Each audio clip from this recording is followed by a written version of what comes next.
नमस्कार, बहुत बहुत स्वागत है आपका। आप देख रहे हैं न्यूज 18 का डिजिटल प्लेटफॉर्म। मैं हूं आपके साथ ऋतु ज्ञानवानी। देश के लाखों केंद्रीय कर्मचारियों और पेंशन भोगियों के लिए एक बहुत बड़ी खबर है। पिछले काफी समय से सोशल मीडिया और कर्मचारी यूनियनों के बीच एक ही चर्चा सबसे तेज थी। क्या 50% महंगाई भत्ता होने के बाद इसे बेसिक सैलरी यानी कि मूल वेतन में मर्ज कर दिया जाएगा? क्या 8वें वेतन आयोग के आने से पहले ही आपका सैलरी स्ट्रक्चर पूरी तरह बदलने वाला है? इस पर अब देश के वित्त मंत्रालय का एक बेहद ही महत्वपूर्ण और अंतिम फैसला सामने आ चुका है। सरकार ने साफ शब्दों में स्पष्ट कर दिया है क्या वो महंगाई भत्ते को बेसिक पे में मिलाने जा रही है या नहीं। आज के इस वीडियो में हम इस पर पूरे गणित को समझेंगे, सरकार के तर्क को जानेंगे और ये भी देखेंगे कि इस फैसले का आपके बैंक अकाउंट में आने वाली सैलरी पर क्या सीधा असर होने वाला है। तो लगातार हमारे साथ बने रहिएगा। देखिए, जो है जानकारी ये है, इस पूरे मामले की गहराई को समझने के लिए हमें थोड़ा पीछे जाना होगा। जब भी देश में महंगाई बढ़ती है तो सरकार अपने कर्मचारियों के रहन सहन के स्तर को बनाए रखने के लिए महंगाई भत्ता यानी कि डियरनेस अलाउंस देती है। साल 2024 और उसके बाद के समय में ये डीए बढ़ते बढ़ते 50% के आंकड़े को छू गया। अब नियम और पुराने वेतन आयोगों के इतिहास को देखें तो जब भी महंगाई भत्ता 50% तक पहुंचता था तो उसे मूल वेतन यानी बेसिक पे में जोड़ दिया जाता था। इसे ही तकनीकी भाषा में डीए मर्जर या डीए का विलय कहा जाता है। कर्मचारी संगठनों और यूनियनों का तर्क था कि चूंकि महंगाई रिकॉर्ड स्तर पर है, इसीलिए 50% होते ही इसे तुरंत जो है बेसिक सैलरी का हिस्सा बना देना चाहिए।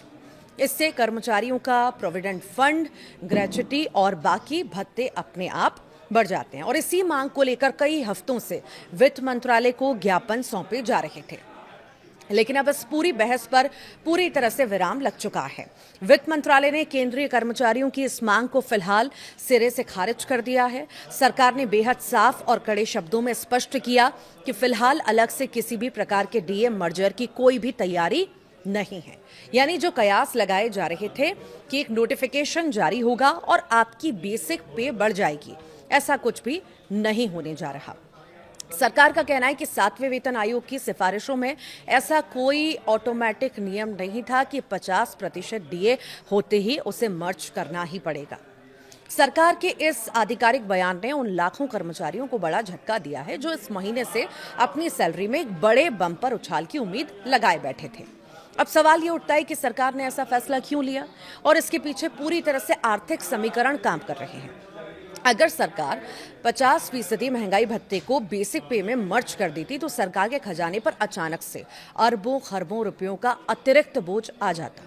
जब बेसिक पे बढ़ती है तो केवल टेक होम सैलरी नहीं बढ़ती बल्कि कर्मचारियों का पीएफ कंट्रीब्यूशन बढ़ जाता है, जिसमें सरकार को भी अपना हिस्सा बढ़ाना पड़ता है। रिटायर होने वाले कर्मचारियों की ग्रेच्युटी और कम्यूटेशन की रकम भी भारी बढ़ोतरी इसमें भी होती है।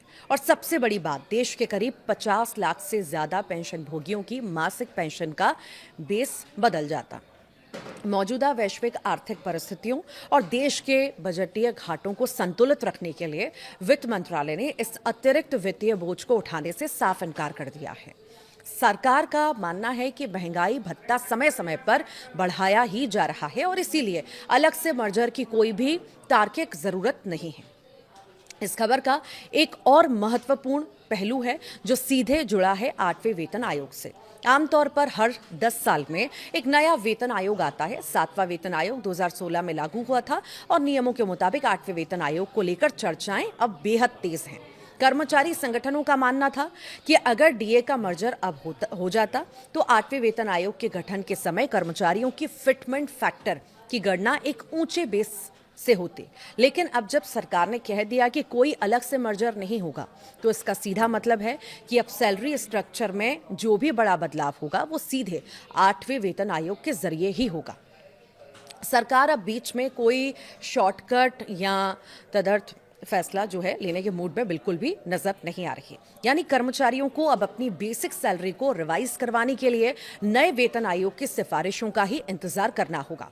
तो इस फैसले के बाद अब एक आम केंद्रीय कर्मचारी की जेब पर क्या असर पड़ेगा। तो देखिए, इसे आसान भाषा में समझ लीजिए। आपकी सैलरी जैसे ही आ रही थी वैसे ही आती रहेगी। आपका महंगाई भत्ता 50% या उससे ऊपर जो भी तय हुआ है वो आपकी मौजूदा बेसिक पे पर ही कैलकुलेट होकर आएगा।